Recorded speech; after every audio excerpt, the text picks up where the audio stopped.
Les subí ahí a sus archivos de Teams un artículo de exploración de sistema nervioso. Viene más, la exploración viene más detallada y más larga de la que vamos a ver ahorita. Ahorita nos vamos a enfocar a cuando un paciente acude por una enfermedad aguda, o sea, algo que requiere atención oportuna, atención inmediata, que acude a los servicios de urgencias o que puede acudir a una consulta pero que trae un problema de sistema nervioso que requiere atención inmediata. Entonces, pues en estos casos no vamos a hacer una exploración tan larga ni tan exhaustiva, por lo que les he comentado en ocasiones anteriores, que pues lo que se prioriza es la atención pronta del paciente. Cuando veamos enfermedad del sistema nervioso crónica, ahí sí podemos hacer un examen mucho más largo y más detallado de una exploración neurológica completa. Entonces hay algunas cosas, van a ver que no las vamos a aplicar aquí o las vamos a hacer mucho más breve, pero les va a servir también para cuando veamos enfermedad del sistema nervioso crónica, ¿sale? Ok, vamos a ver entonces. Dentro de la historia clínica, pues lo que hemos estado comentando con las enfermedades previas, en la ficha de identificación, pues identificar correctamente a nuestro paciente, su nombre, su edad, en algunas ocasiones su ocupación, sus datos de seguridad social, si es que tiene algún servicio institucional, para pues evitar ahí confusiones y estas cosas. Dentro de los antecedentes heredofamiliares, recuerden que siempre va a ser importante saber si en familiares de primera línea, hermanos, papás, abuelos, hay alguien con diagnóstico de diabetes, hipertensión, y en estos casos va a ser importante la enfermedad neurológica. Por ejemplo, si hay antecedente de epilepsia en la familia, de algún familiar que haya tenido crisis convulsivas, y si existe el antecedente de algún evento cerebrovascular también en la familia. En estos casos, esos antecedentes van a ser importantes. Dentro de los antecedentes personales no patológicos, aquí hablando específicamente del evento vascular cerebral, juega una fisiopatología similar al evento cardiovascular, ¿no? O sea, la diferencia es el sitio de localización, que en uno la falta de oxigenación y la isquemia ocurre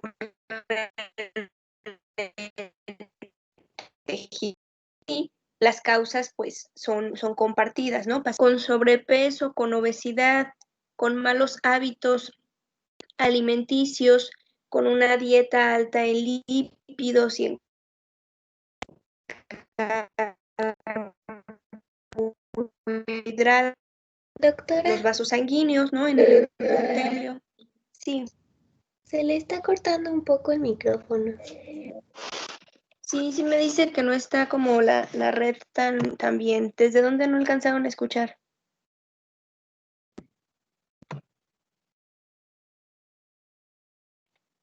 Sí se escuchó, solo que se escuchaba como medio cortado, pero yo me quedé en lo de la dieta alta en carbohidratos. Ok, lo único que mencioné después de la dieta es que estas dietas lo que propician es la formación de placa de ateroma en la pared de los vasos sanguíneos, en el endotelio, y que en este caso esta formación, esta placa, pues puede localizarse en cualquier vaso sanguíneo. Predominantemente para los eventos vasculares cerebrales, en las carótidas se pueden ir ocluyendo con esta placa de ateroma y entonces eso va dificultando que llegue suficiente sangre, que haya una buena irrigación, una buena oxigenación de las células. De esta manera podemos tener eventos vasculares cerebrales de tipo isquémico. La fisiopatología que se comparte con el evento vascular cerebral y el evento cardiovascular es de tipo isquémico. A nivel de sistema nervioso podemos tener además eventos vasculares cerebrales de tipo hemorrágico, cuando un vaso se rompe y entonces hay una pérdida de sangre, hay una hemorragia en alguno de los territorios, en el territorio que recorría esa arteria, y entonces estas células que se encuentran en ese territorio son las que empiezan a tener daño. Las hemorragias, además de ser eventos vasculares cerebrales de tipo hemorrágico, también pueden ser más superficiales, ¿no? También pueden ser por contusiones. En este caso, por ejemplo, una hemorragia de forma más externa, generalmente pues es por algún traumatismo cráneoencefálico, un paciente que tiene una pérdida del estado de alerta, por ejemplo, que además tiene epilepsia y que tiene una pérdida del estado de alerta, se cae y al momento de caer, pues tiene una contusión en la cabeza con algún objeto metálico, de madera o con el propio pavimento, y esta contusión origina además una hemorragia. Desafortunadamente esto no existen pacientes que el problema inicial son crisis convulsivas, pero terminan complicándose porque en algún momento estas crisis convulsivas ocasionan traumatismos craneoencefálicos, ocasionan caídas pues que no pueden controlarse, contusiones a nivel de la cabeza que ocasionan hemorragias intracraneales, y entonces estas hemorragias pues acaban ocasionando un daño mayor, y pues eso propicia que haya más crisis convulsivas, ¿no? Entonces, eso es un círculo vicioso bastante desafortunado, pero que sí ocurre.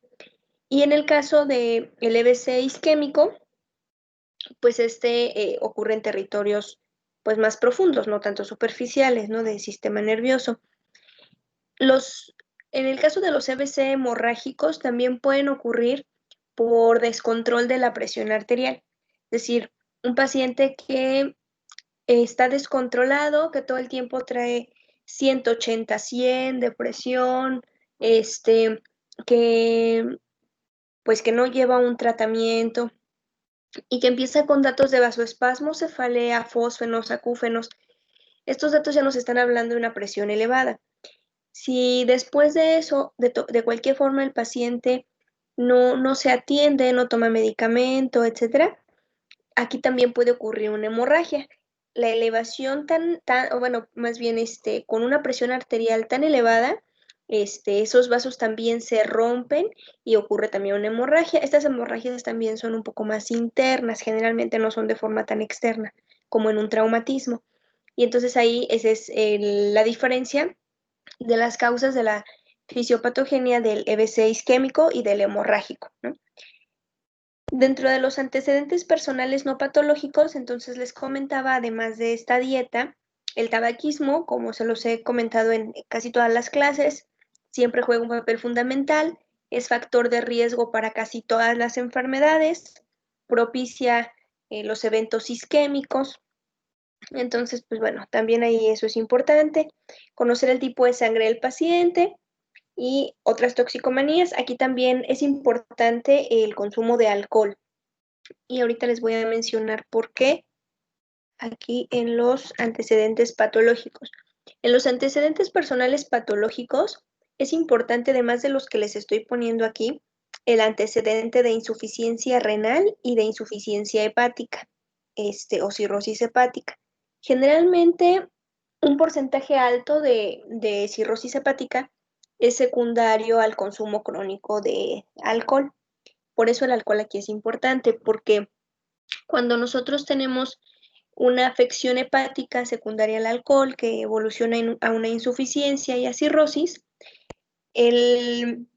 puede llegar a ocurrir que haya una elevación. Recuerden que los riñones y el hígado son los órganos que se dedican principalmente a desintoxicarnos, por así llamarlo. Casi todo lo que consumimos y los procesos que ocurren en nuestro cuerpo eliminan toxinas a través de la orina, de las heces fecales y de los procesos metabólicos. Entonces, cuando no hay un funcionamiento adecuado, estas toxinas que tendrían que eliminarse se empiezan a acumular. y entonces pueden ocasionar una alteración, una toxicidad a nivel del sistema nervioso que se conoce como encefalopatía. Y tenemos encefalopatía de los dos tipos, encefalopatía urémica, que esto es secundario a una insuficiencia renal, que el riñón no está desechando las toxinas y entonces la urea se empieza a acumular hasta que llega al sistema nervioso central y ocasiona la alteración. Entonces es una encefalopatía de tipo urémico, secundario a insuficiencia renal, y también tenemos encefalopatía de tipo hepático, secundario pues a insuficiencia hepática, cirrosis hepática. Por eso es eso importante. Obviamente siempre es importante saber las alergias del paciente, aquí específicamente alergia a medicamentos, porque pues siempre vamos a utilizar algún fármaco. Los antecedentes quirúrgicos del paciente, aquí no cobran tanta importancia como cuando veíamos los problemas gastrointestinales, ¿no? O sea, hay que conocerlos, pero no son indispensables en este momento. Las transfusiones igual, hay que conocerlas, pero no son indispensables. Los últimos antecedentes, estos sí son muy importantes. Antecedente de diabetes, sobrepeso, obesidad, hipertensión, sobre todo porque se relacionan con las enfermedades que les comentaba previamente, con eventos isquémicos, con eventos hemorrágicos, con alteraciones de la conducción nerviosa por la propia glucotoxicidad que genera la diabetes. Entonces, estos son antecedentes importantes. Antecedente de caídas. En ocasiones, no necesariamente el paciente acude justo cuando tuvo una caída, sino que, por ejemplo, en niños pequeños, a lo mejor presentaron una caída importante, una caída de la cuna o de la cama, tuvieron un traumatismo cráneoencefálico, no se atendió en su momento y acuden días después o tiempo después porque ven al niño que se comporta de forma extraña y a lo mejor esa hemorragia pues ya lleva días o incluso semanas. Hay casos pocos, la verdad es que pocos casi no ocurre, pero puede llegar a ocurrir que haya un traumatismo no tan importante, que sí se evalúe en el momento, que se le tome una tomografía y no, pues no se evidencie una hemorragia, ¿no? Importante. Y a veces sucede que pues se queda como una pequeña hemorragia, digamos como un vasito que está ahí sangrando, sangrando, sangrando, sangrando, pero en cantidades tan pequeñas que pues no pareciera que cobre una importancia en ese momento. Pero al paso del tiempo, pasan algunas semanas, incluso meses, y empieza a haber alteraciones de lo que vamos a ver ahorita, de cómo se presentan los pacientes, cuál es su padecimiento, cómo se manifiesta clínicamente. Empieza a haber alteraciones en la conducta y se toma una nueva tomografía y ahora sí se ve la alteración o el sangrado que ha ido ahí como que creciendo, creciendo, creciendo. Es poco frecuente, es de lo que ocurre con menos frecuencia, pero bueno, igual hay que pensarlo porque en algún momento sí pudiera ocurrir. Entonces, antecedente de caídas, antecedente de traumatismos craneoencefálicos secundarios a estas, obviamente, son importantes también. Antecedente de epilepsia, como tal, si ya el paciente se conoce con epilepsia o con crisis convulsivas de cualquier tipo, pues hay que prestar especial atención porque aun cuando llegue sin estar convulsionando, en cualquier momento, si trae una afección del sistema nervioso, en cualquier momento se puede desencadenar la crisis convulsiva. Entonces, en estos pacientes, pues hay que estar como muy atentos. Así como antecedentes de eventos vasculares cerebrales previos, ya sean isquémicos o hemorrágicos, ¿no? O sea, también si ya el paciente tuvo un evento, hay que estar al pendiente. En el caso de los eventos isquémicos, tanto cardiovasculares como cerebrovasculares, siempre tiene más riesgo un paciente que ya presentó un evento que alguien que nunca lo ha tenido. Es decir, todos tenemos riesgo, nadie estamos exentos de tener un evento vascular cerebral, ¿no? Todos tenemos riesgo. Obviamente hay ciertos factores que predisponen un mayor riesgo, como lo es todo lo que comentamos, ¿no?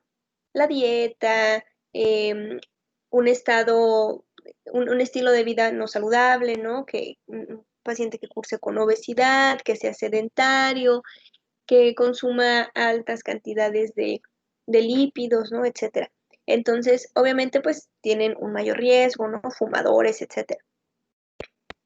Pero supongamos que hay dos personas que tienen los mismos factores de riesgo, ¿no? Misma edad, los dos hombres, los dos fumadores, los dos con obesidad grado 1, los dos diabéticos. Y los vamos siguiendo a través del tiempo. En el momento en el que uno de ellos desarrolle un evento vascular cerebral, automáticamente, una vez que salga del evento, aunque se recupere, ya tiene más riesgo de desarrollar un segundo evento que el paciente que todavía no ha tenido ninguno, a pesar de que compartan las mismas características.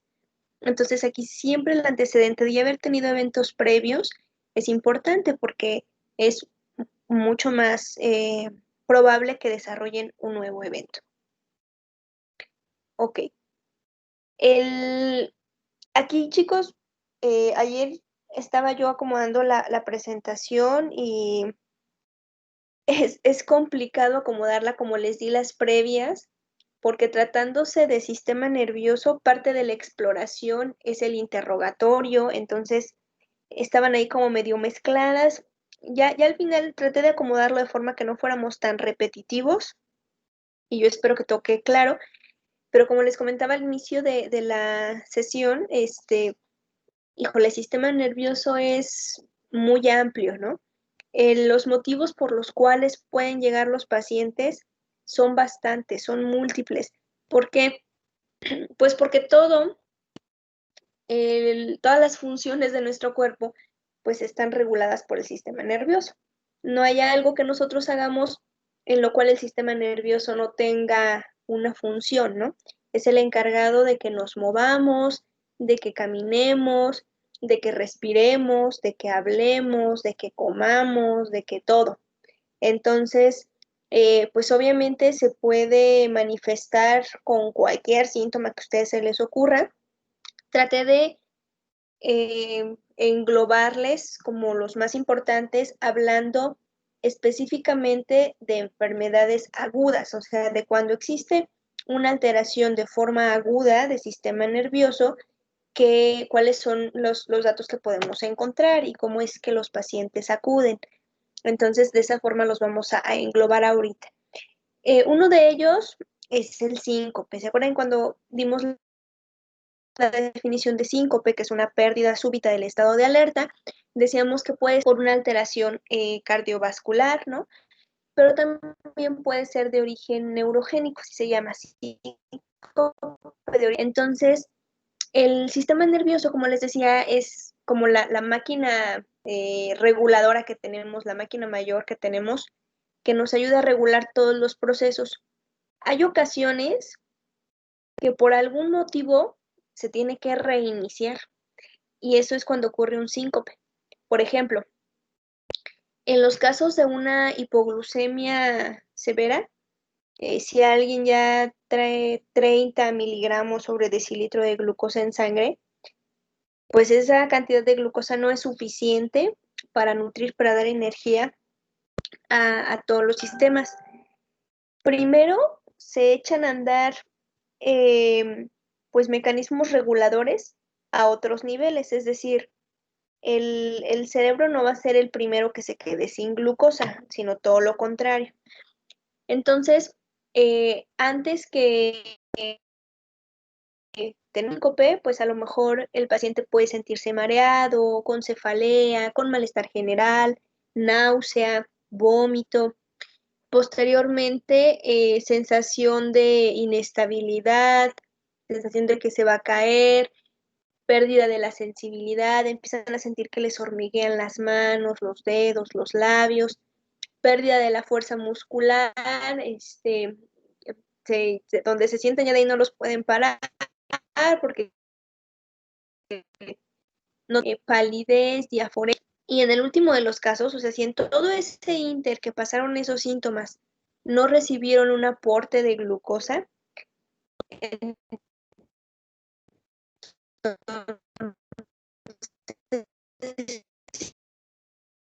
a las neuronas. Entonces como que apagan mueven el switch y todo se apaga. Hay una pérdida súbita del estado de alerta, como que reinician el sistema y ya cuando el paciente recupera el estado de alerta, ya está mucho mejor, está en mejor estado, seguramente ya trae un poquito más elevada la cantidad de la glucemia, ¿no? Sérica, y obviamente pues va a requerir un aporte de glucosa, ¿no? Ya sea de forma intravenosa o vía oral. Pero a lo que voy es que generalmente en el caso del sistema nervioso, esto es lo que ocurre con un síncope, o sea, el sistema se reinicia por algún motivo, por hipoglucemia, previo a una crisis convulsiva, el paciente puede tener una pérdida súbita del estado de alerta y posteriormente la crisis convulsiva. Entonces, esta es una causa, pues, que nos habla de una acción pronta. No todos los síncopes son neurológicos, pero sí pueden ocurrir. Las crisis, si el paciente llega convulsionando, pues, ¿qué les digo? O sea, evidentemente ni siquiera lo van a interrogar, ¿verdad? Si les llega un paciente que está en ese momento cursando con las crisis, pues hay que quitar la crisis, o sea, es lo primero que hay que hacer. Entonces, obviamente, pues también es un motivo de consulta. Puede ser que no llegue propiamente convulsionando, que a lo mejor convulsionó en la calle, en su trabajo, en su casa, y una vez que pasó la crisis, lo llevan. Aquí de todas formas, sí hay que monitorizarlo, sobre todo si es una crisis de primera vez, o sea, si nunca había convulsionado y de repente empezó a convulsionar ese día, pues no sabemos cuál sea la causa, no sabemos cómo se va a comportar y es posible que tenga otra crisis, ¿no? O sea, no sabemos si van a ser varias crisis, entonces hay que vigilarlo. Si es un paciente que ya se conoce, que ya sabe que tiene epilepsia, que ya sabe que se descontrola si toma alcohol, por ejemplo, y que ya saben que se tomó ahí sus 2, 3 tragos un día previo y que ya sabe que le da una crisis y se controla, pues bueno, sí hay que vigilarlo, pero ya sabemos más o menos cuál es el comportamiento de esas crisis convulsivas, ¿no? Entonces, puede ser que nos lo lleven ya en periodo posictal, o sea, después de las convulsiones. Puede ser también que el paciente no sea él quien acuda, o sea, quien diga, pues voy a ir a consulta porque me pasa esto.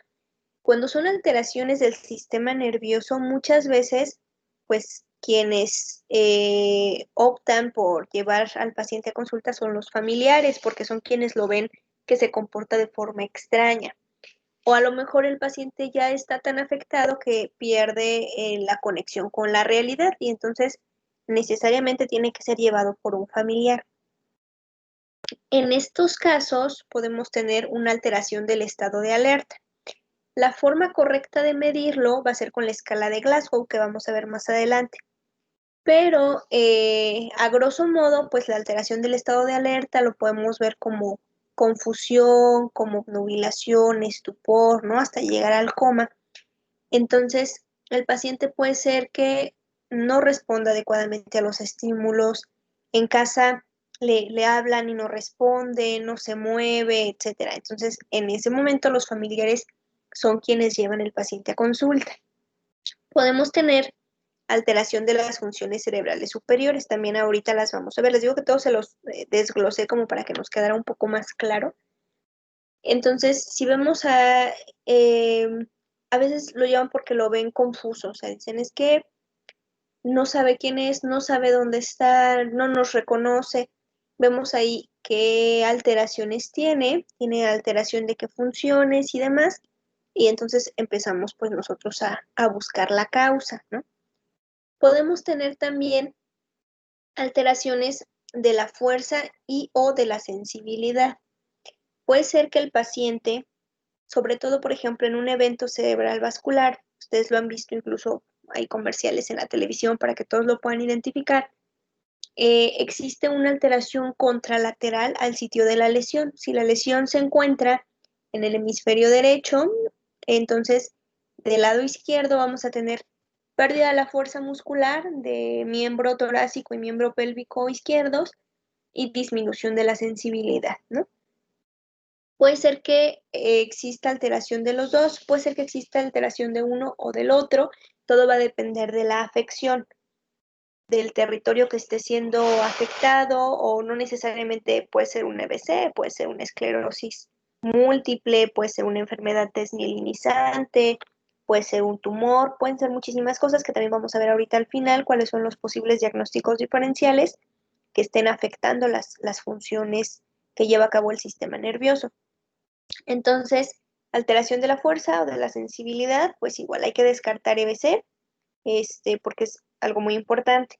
¿Por qué es tan importante que la atención sea prioritaria, principalmente en afecciones de tipo neurológico? O sea, si un paciente ayer estaba bien y hoy está confundido, no puede mover el brazo, etcétera, eh, se tiene que recibir atención inmediata. Más aún, si hace 2 horas estaba bien y de repente presenta datos de parálisis del séptimo craneal, ¿no? O nervio craneal. Desviación de la comisura labial hacia el lado derecho o hacia el lado izquierdo, alteración en la función de los músculos, de la expresión, etcétera, acompañado además de una pérdida súbita de la fuerza o de la sensibilidad de alguno de la mitad del cuerpo, ya sea de la parte izquierda o de la parte derecha, pues ese paciente hay que descartar que tenga un evento cerebral vascular y hay que darle atención inmediata, principalmente cuando el evento es isquémico. Cuando tenemos un EBC isquémico, igual que con el evento cardiovascular, pues el tratamiento va a ser con trombolisis, ¿no? Hay que deshacer el trombo y se tiene que restaurar la circulación. Entre más rápido se actúe, tenemos una ventana de pocas horas, ¿no?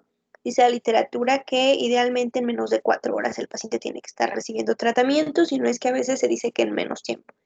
Entonces, es una ventana corta para que se le pueda dar tratamiento con el menor riesgo y la mayor efectividad posible.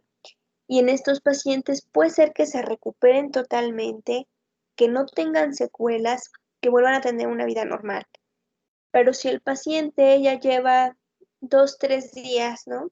Lo tenemos familiares porque es que desde hace 2 días como que no puede caminar, porque no puede mover esta pierna, no puede mover el brazo, este, no habla bien, no se entiende, pues este paciente ya va a quedar con secuela, ya pasó el periodo de ventana, tendremos que darle tratamiento de soporte, ya no es candidato a trombolisis, hay que seguirlo, o sea, ahora sí que dejar evolucionar la historia natural de la enfermedad, ver qué tanto él puede recuperar pues solo, ¿no? O sea, qué tanto se puede reabsorber y qué tanto puede mejorar la función. Y en algunos casos, pues mejoran en un porcentaje considerable. En algunos de ellos, pues a lo mejor ya no recuperan eh, la función por completo del séptimo par, ya quedan con la boca desviada, ¿no? La comisura labial desviada hacia un lado o hacia el otro. Es algo que a los pacientes les afecta mucho porque hace evidente que tuvieron un problema, o sea, toda la gente se da cuenta. Ya quedan con tosis palpebral para toda la vida, ya quedan con secuela, a lo mejor tienen que arrastrar un poco el pie de ahí en adelante porque ya no recuperan la función. Entonces, el tiempo aquí es muy importante y no solo para EBC, o sea, cuando les digo, cuando vemos una alteración en las funciones del sistema nervioso, que el paciente estaba bien y de repente empezó con alteraciones, algo está sucediendo. Algo está sucediendo y está sucediendo de forma aguda. Entonces, estos pacientes, todas las alteraciones agudas del sistema nervioso requieren atención inmediata, pronta, lo más rápido que se pueda. Tenemos que evaluar también, bueno, los pacientes también pueden acudir porque presentan alteración de alguno o de varios de los pares craneales, ¿no? Entonces, eso ahorita también lo vamos a ver específicamente, cuáles son los pares craneales y cómo evaluamos cada uno. Los pacientes pueden acudir también por cefalea. La cefalea puede ser algo tan simple y tan de tratamiento tan básico y así como una cefalea por hipoglucemia, les dije hace rato. Ustedes cuando no han desayunado, ya son las 12 del mediodía, dicen, ah, ya me duele la cabeza, que tengo que comer algo, ¿no? Es una cefalea por hipoglucemia que es tan sencillo como que coman y se quita.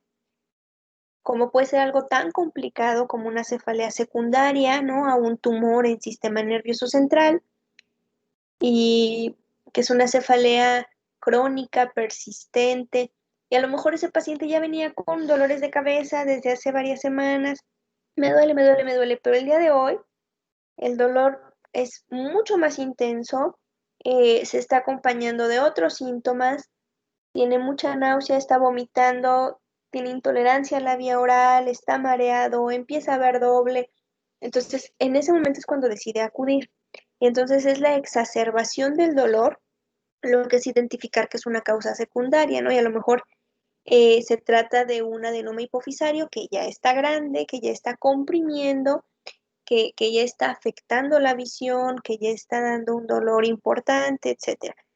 Y bueno, la cefalea nos puede traducir pues muchas, o sea, siempre hay que tener en cuenta, es poco frecuente, o sea, siempre hay que tener en cuenta que la cefalea es un síntoma muy inespecífico. O sea, ahorita lo vemos como uno de los datos importantes para el diagnóstico de SARS-CoV-2.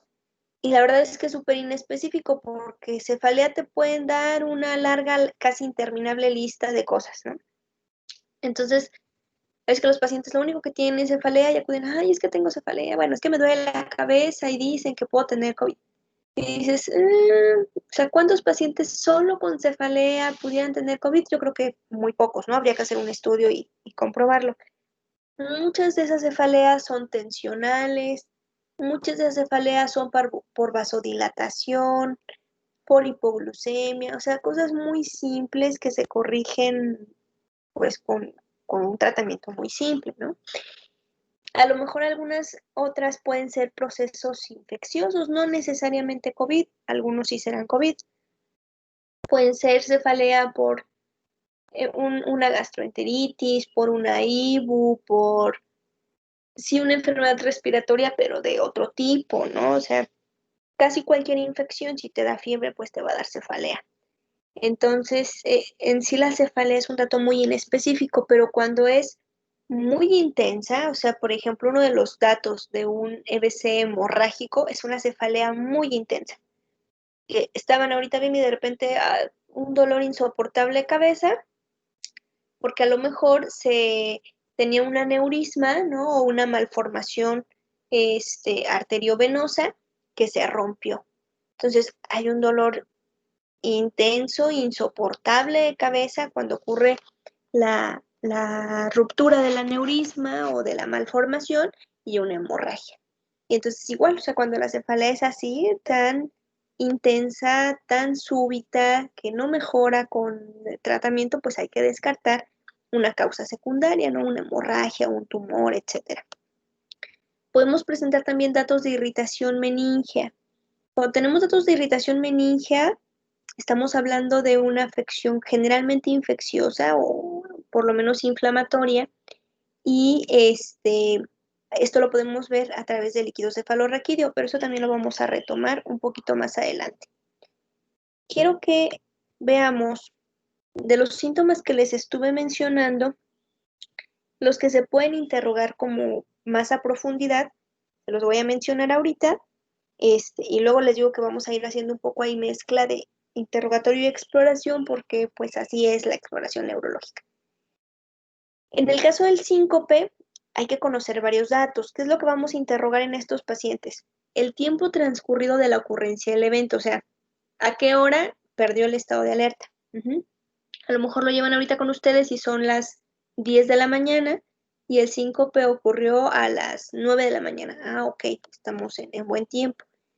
Si acude porque dice, ay, es que se desmayó, ¿cuánto? No, pues hace como un mes. Esto ya no es algo agudo, ¿sale? O sea, esto ya entraría en enfermedades crónicas. Entonces, acuérdense que agudo se refiere al tiempo de evolución.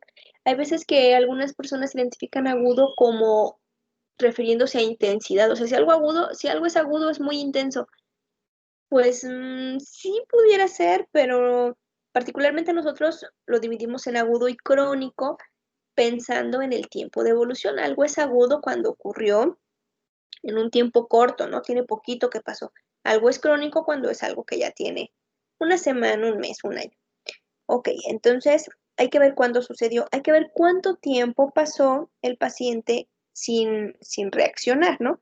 ¿Cuánto duró la pérdida del estado de alerta? No es lo mismo que haya estado así inconsciente, dice la gente, 2 minutos, 3 minutos, que 5 o 10 minutos, ¿no?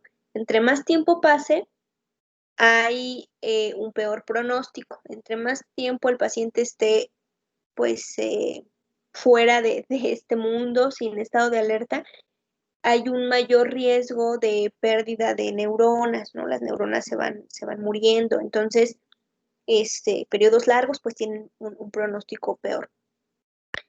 Hay que investigar si ya ha ocurrido antes, si ha tenido eventos previos de síncope, si está relacionado con algo. Aquí vemos la posible causa, por ejemplo, pues, sí, ya le había pasado como 2 veces antes y lo ha relacionado con algo, había algún factor en común ahorita, ¿por qué piensa que puede haber sucedido? No, pues es que ya eran las, que les dije, 10 de la mañana y no había comido nada desde ayer, que comió a las 3 de la tarde.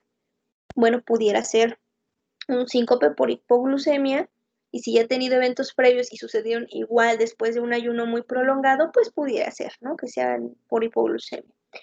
Entonces aquí vemos la posible causa, los factores precipitantes, hay veces que se relacionan con la actividad física, con el ejercicio, ¿no? Pues estaba jugando fútbol, empezó a sentir palpitaciones, taquicardia y perdió el estado de alerta, pues ahí pensamos más en algo de tipo cardiogénico que neurogénico, ¿no? O sea, ahí nos ayuda también a hacer como un poco diagnóstico diferencial.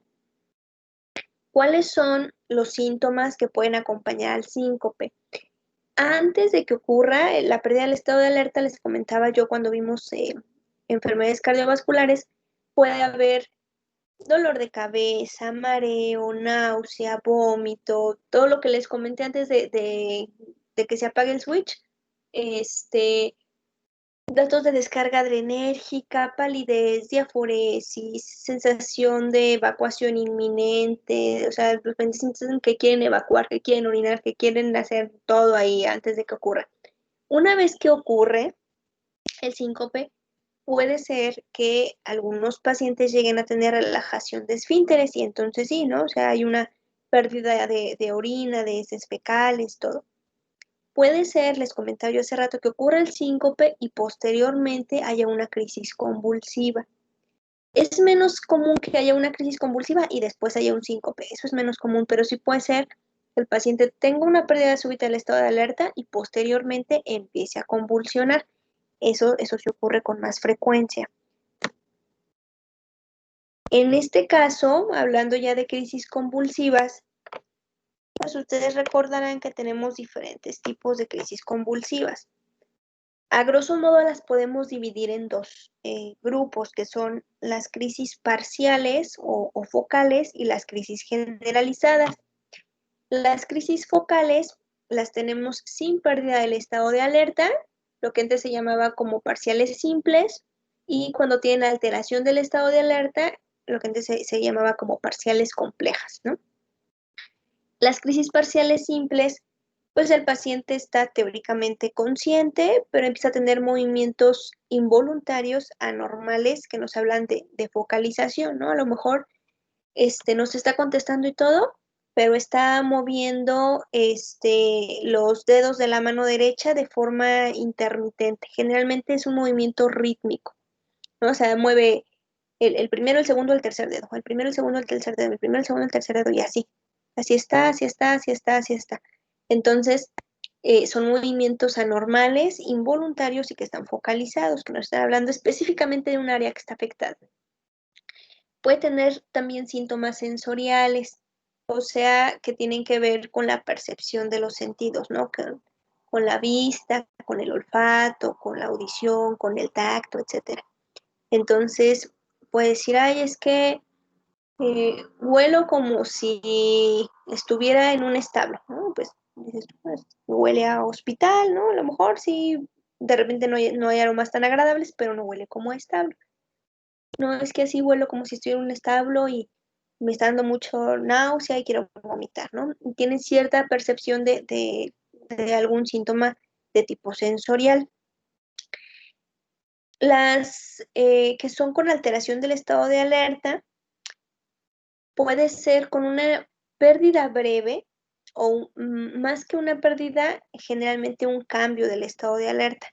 Es decir, el paciente no pierde el estado de alerta como tal, sigue sentado, no se cae, no se desmaya como en el síncope que veíamos previamente, pero como que deja de estar acá con nosotros, ¿no? Como que no nos está escuchando, ya no nos está prestando atención, no conseguimos una respuesta de su parte, puede tener igual movimientos repetitivos, ¿no? A lo mejor es un paciente que está moviendo el labio inferior hacia un lado y hacia el otro, hacia un lado, hacia el otro, hacia un lado y hacia el otro, y tú le preguntas y ya lo ves así como medio perdido. Propiamente no perdió el estado de alerta, no, no es tampoco una crisis de ausencia, que son de las generalizadas, o sea, el paciente no es como que no, se va, o sea, como que sigue ahí viendo alrededor, pero ya no contesta, ya no tienes una respuesta de su parte y está moviendo nada más el labio hacia un lado y hacia el otro, ¿no? Entonces tiene una alteración del estado de alerta. Cuando nosotros ya denominamos una crisis generalizada, puede ser desde la crisis de ausencia, donde el paciente sí de plano se desconecta, ¿no? Se va. No pierde el estado de alerta en el sentido de que no se cae al piso ni nada por el estilo, puede igual estar ahí sentado y todo, pero se queda con la mirada fija, se queda viendo, pareciera que está viendo un punto fijo, aunque realmente está viendo a la nada y pierde cualquier respuesta a estímulos, ¿no? O sea, ya no está acá, lo perdimos. Tenemos crisis de ausencia y tenemos crisis propiamente ya con pérdida del estado de alerta, pacientes que sí tienen así, se caen y pueden tener crisis tónicas, atónicas, clónicas, mioclónicas y tónico-clónicas. Tónicas es un aumento de tono, se ponen rígidos, ¿no? O sea, todos los músculos se ponen rígidos. Atónicas, pues es lo contrario, ¿no? O sea, pierden el tono muscular. Aquí sucede más en este tipo de crisis atónicas que el paciente presente caídas, o sea, como que no, a veces no es inmediatamente la pérdida del estado de alerta lo que hace que se caiga, sino que pierde el tono muscular, pierde el estado de alerta y pum, se cae.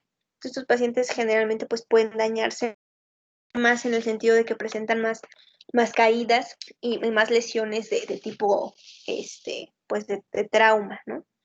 Y de trauma me refiero no a que queden traumados y se sientan tristes, no, de trauma me refiero a que se fracturen y este tipo de lesiones. El caso de las crisis clónicas es cuando los pacientes presentan espasmos musculares, movimientos musculares, generalmente rítmicos, ¿no? Pueden ser de los brazos, de las piernas, ¿no?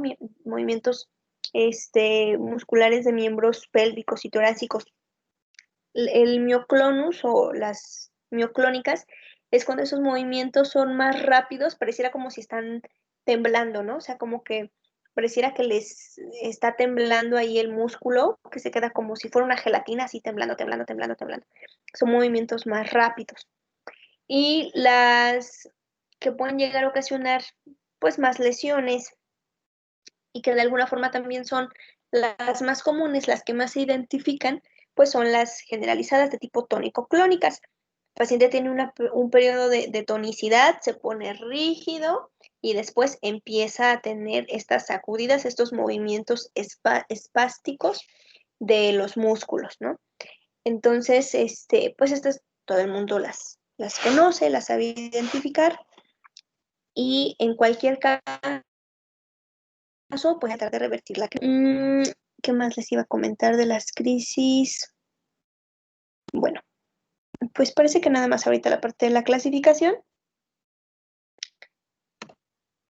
Los diferentes tipos de crisis que podemos tener. Ok. Hablando de la cefalea, les comentaba yo hace un rato que hay muchísimas causas de cefalea, ¿no? O sea, la cefalea no es propiamente un diagnóstico, pues es un síntoma, pero es un síntoma muy inespecífico, ¿no? ¿Qué es lo que nos puede ayudar a darnos un poco más de idea de lo que está sucediendo? Primero, la localización.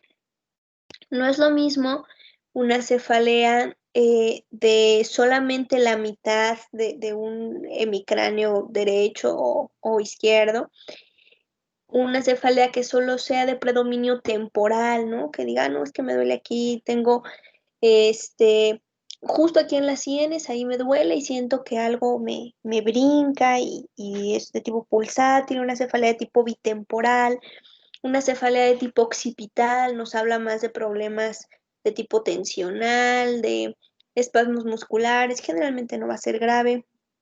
Una cefalea holocraneana, ¿no? O sea, generalizada, toda la cabeza, me duele. O sea, dependiendo de la localización, pues va cambiando el diagnóstico, ¿no? Una cefalea de la mitad de un hemicráneo generalmente nos habla más de una migraña, de procesos más focalizados. Una cefalea generalizada nos habla más de procesos sistémicos, ¿no? Por fiebre, por infección, etcétera. La irradiación, igual les comentaba, una cefalea de tipo occipital que se irradia a cuello, a trapecios, a hombros, pues estamos hablando de una cefalea tensional con todas esas características. Las características del dolor ya lo hemos comentado, si es de tipo punzante, si es de tipo opresivo, ¿no? En la cefalea también puedes sentir, es que siento como si algo, como si me apretaran la cabeza. Puede ser de tipo opresivo, puede ser de tipo, no, es que siento como punzadas, siento que algo me brincara, como que algo me atraviesa de un lado al otro de la cabeza. ¿Cuáles son las características del dolor? La duración no igual. La duración en función de cuánto dura el episodio de cefalea, cuánto tiempo pasa entre un episodio y otro, desde hace cuánto tiempo inició con los periodos de cefalea, etcétera. Duraciones son importantes. Si hay algo que la exacerbe o que la genere, si son cefaleas de tipo migrañal, pues ya saben, ¿no? Los pacientes es que me comí un chocolate, me empezó el dolor de cabeza, me tomé este, una cerveza y me empezó el dolor de cabeza. Ya saben ellos con qué se les desencadena el dolor, nada más que ya saben que somos necios, ¿no? Me comí unos cacahuates y me empezó el dolor de cabeza. Atenuantes igual, ¿no? Generalmente aquí pues puede disminuir, por ejemplo, los pacientes con migraña que tienen fotofobia, sonofobia, pues se encierran en su cuarto a oscuras, ¿no? Y así no quiero que nadie me hable, que nadie me moleste, que me entre la luz, y eso puede disminuir el dolor. Y síntomas acompañantes, pues estos pacientes pueden cursar con náusea, con émesis, mareo, acúfenos, fósfenos, ya les dije, fotofobia, sonofobia, o sea, todo lo que puede haber alrededor de la cefalea. ¿Qué más síntomas puede presentar el paciente? Si, por ejemplo, es una cefalea que se acompaña de alteraciones visuales, con datos de disminución del campo visual, o sea, es que ya hay ciertas partes que no veo, o que se acompaña de diplopia o algo ya de tipo con datos de focalización, con alteración de alguno de los pares craneales que vamos a ver más adelante, pues estamos hablando de algo de origen central, ¿no? O sea, no nada más es el dolor de cabeza. Dentro de los síntomas acompañantes está viendo una alteración de pares craneales, entonces estamos pensando ya en algo central. Puede ser un EBC, sí, puede ser un tumor, sí, puede ser una hemorragia, sí, o sea, ahí hay que ver cuál, cuál puede ser la causa, pero estando de algo central y ahí hay que prestarle más, pues más atención a la cefalea. ¿Qué más? ¿Qué más? Ok, bueno, para en cuestión de la cefalea. Entonces les decía, vamos a hablar de exploración, mucho de la exploración se hace en el interrogatorio, como haciendo de forma conjunta. El estado de alerta, el paciente puede llegar por sus propios medios y referir, pues es que me he sentido así, así, así, ok. Hay veces que ahí no hay tanta urgencia, si el paciente está, pues digamos, bien, ¿no? Consciente y todo. Pero generalmente es llevado por familiares. Si el paciente es llevado por familiares y tiene alteraciones del estado de alerta,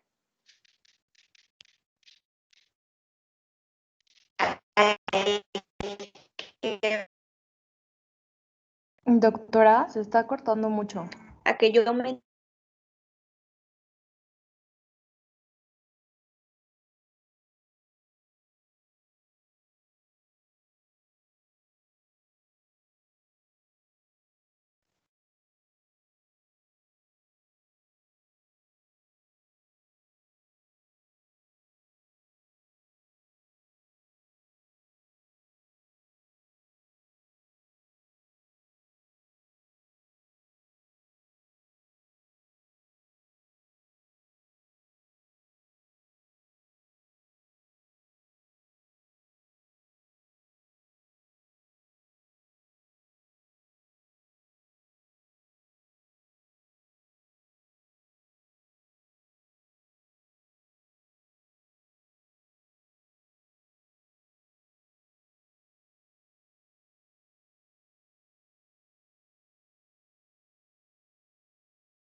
A ver, chicos, ¿ahí me escuchan? Sí, Sí, doctor. Ok. ¿Me dejaron de escuchar cuando empecé a hablar de la exploración? sí. Ok. A ver.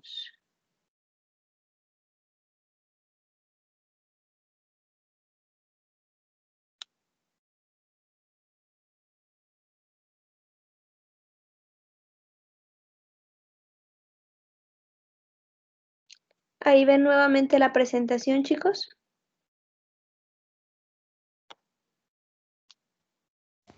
Sí, Sí, doctora. Ok.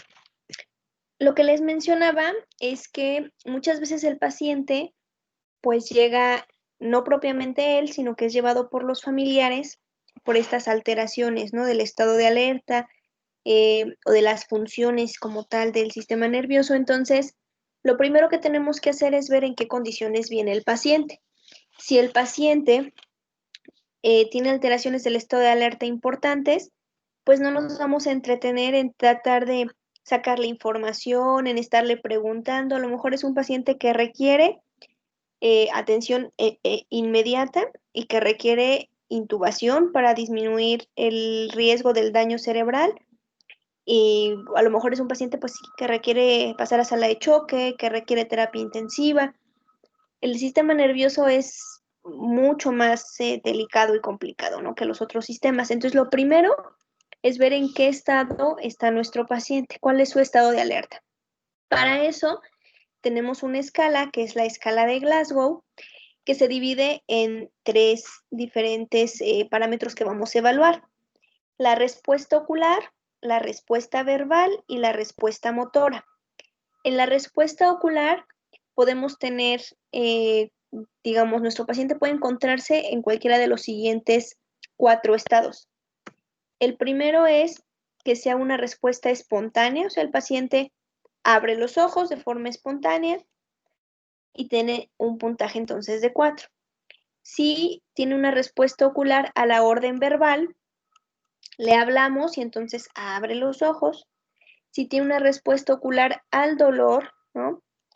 Aquí una forma eficiente del estímulo al dolor es con el tercer dedo en la articulación interfalángica proximal o distal, pero creo que la proximal tiene más fuerza.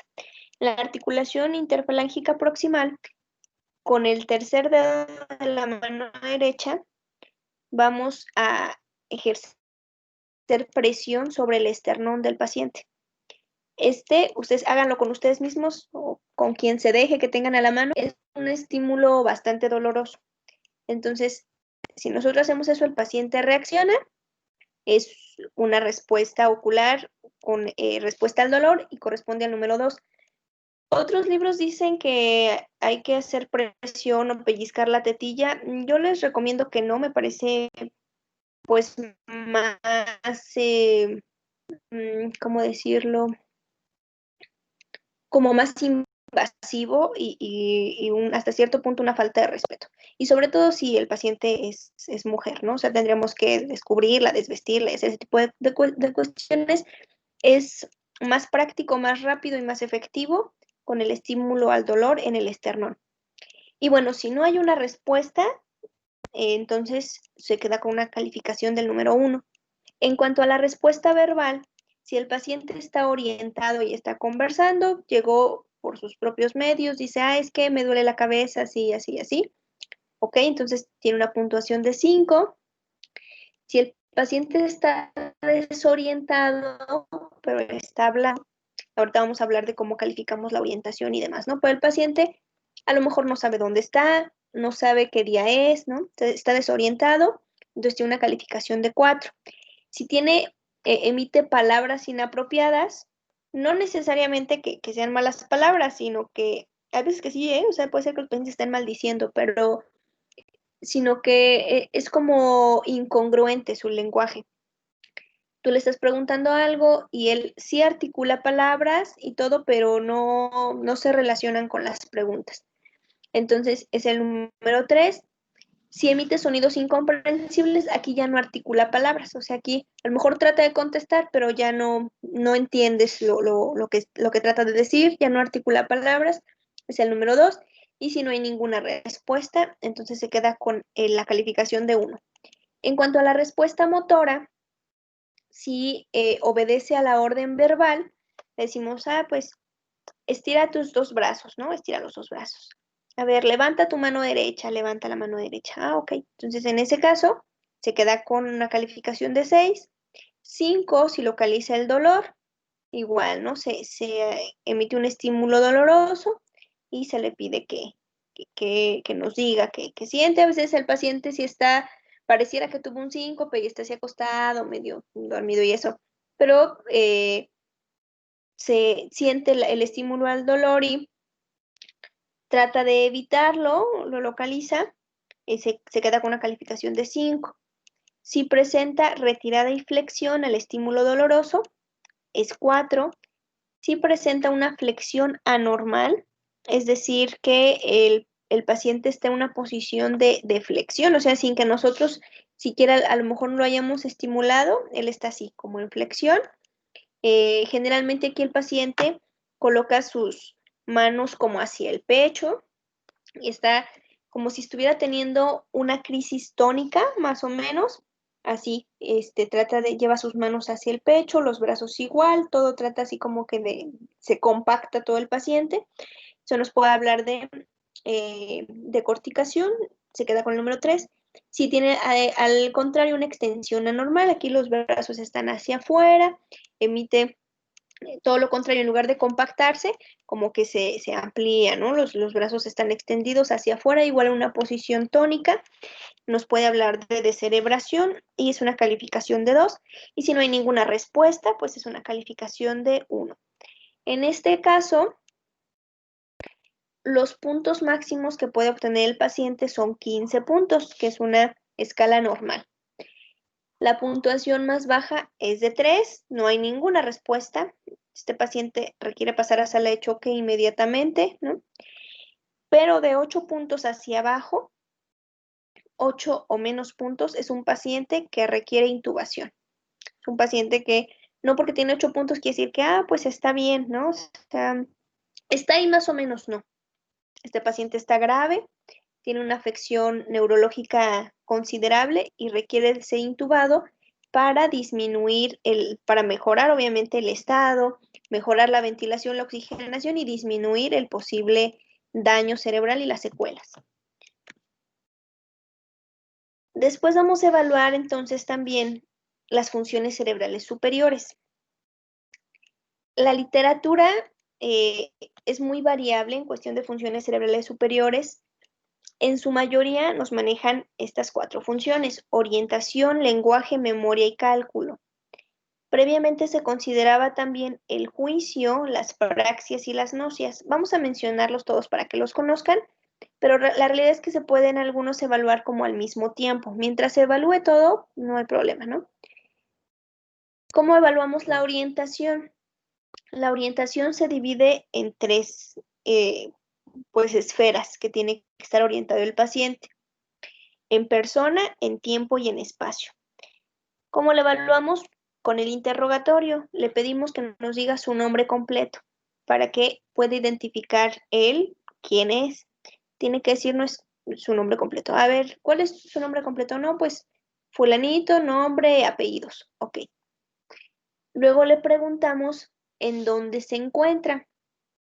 Pues nos tiene que decir, pues en una clínica de fulano, tal lugar, ¿no? En Querétaro, donde sea. Ok, evaluamos si reconoce el lugar en el que está, o sea, el espacio. Y por último, evaluamos el tiempo. Aquí le pedimos pues que nos diga la fecha actual, día, mes y año. Y de esa forma podemos ver que esté orientado en persona, en tiempo y en espacio. Después evaluamos el lenguaje. El lenguaje tiene que ser espontáneo, o sea, que el paciente empiece por sí solo a conversar, a estructurar sus ideas en palabras. Tiene que ser articulado. Si el lenguaje no es articulado, o sea, si no puede articular bien las palabras, ¿eso cómo se llama, chicos?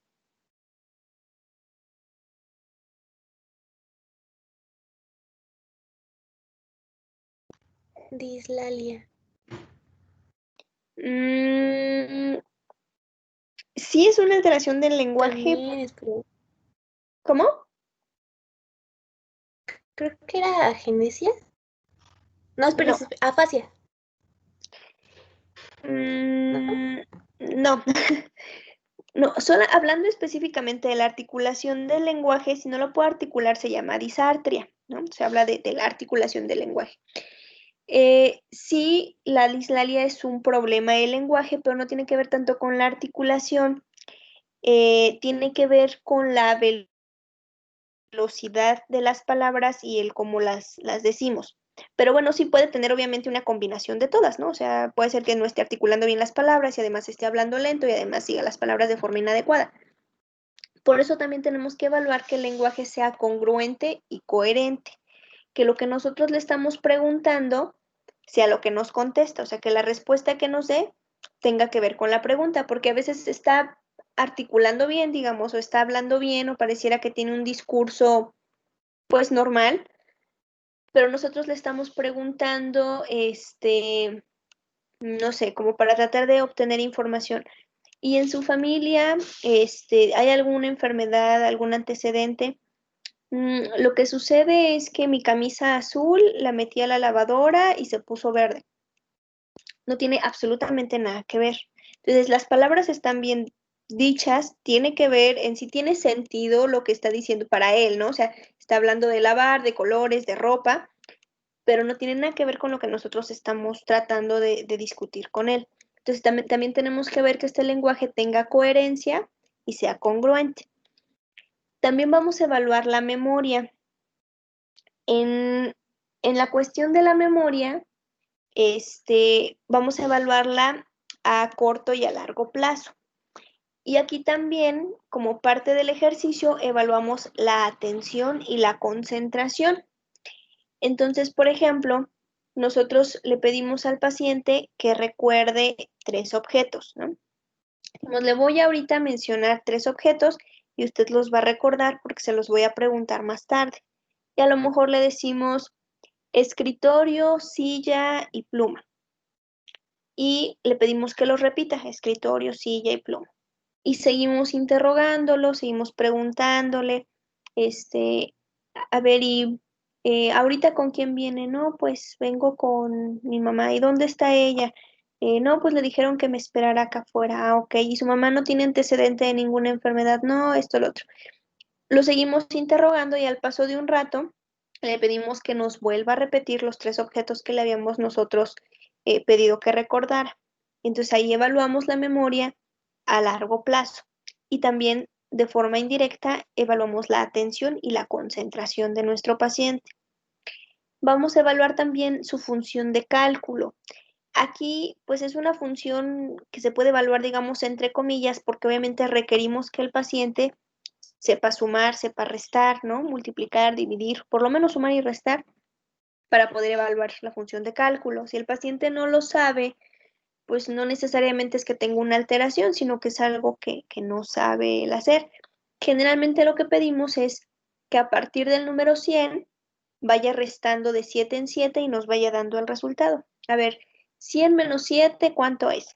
Y luego, a ver, vamos a hacerlo con uno de ustedes. A ver, Aarón.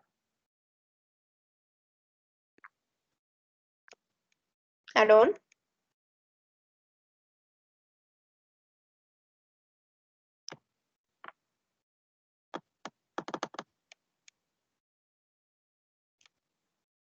A ver, ¿qué pasó con Aarón? ¿Se fue a la clase?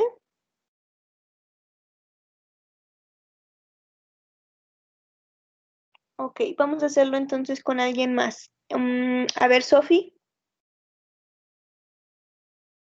Sí, doctora. ¿cuánto es 100 menos 7? 93, Menos 7,